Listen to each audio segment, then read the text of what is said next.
for more on the latest data out of China, we're joined by HSBC senior Asia economist Fred Neumann. He joins us live from Hong Kong. Fred, of all the numbers we got today, you say that CPI was the most important. So how does the higher than expected reading add to China's need to pull back its stimulus?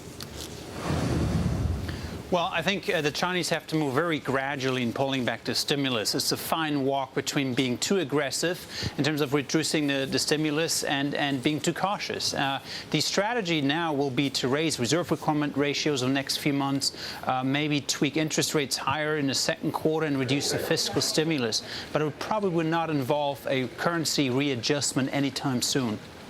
No currency adjustment anytime soon, though. That's something that has everyone all up in debate over it. Yes, there's a tremendous political debate tied up in this particular issue. I very much doubt the Chinese are going to move very aggressively anytime soon.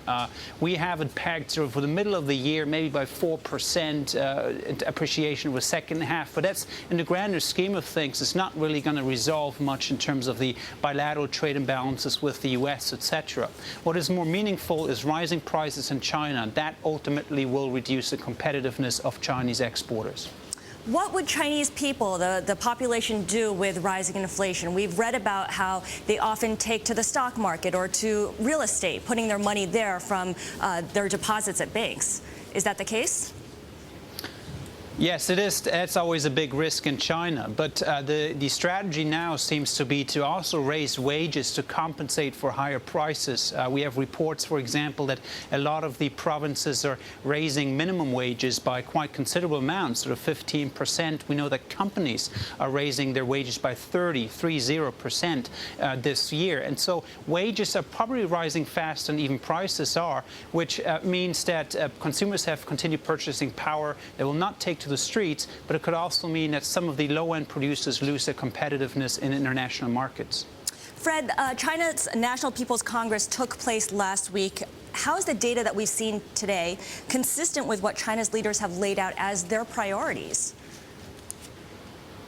Well, the priority is continued growth, but it's also very inclusive growth. I think the data is in line with that. We've seen very strong retail sales, for example, and the Chinese leadership has said they want to shift the driver of growth away from perhaps exports towards consumption. And we see that gradually happening in the data. Not as fast as many people would like, but it is happening gradually. What else do China's leaders need to do to make that push towards more domestic consumption? I think the trick now, the next 2 or 3 months will be, or the challenge will be, to gradually deflate the property bubble, if you want to call it that, or cool down the real estate market without harming broader investment, harming broader consumption.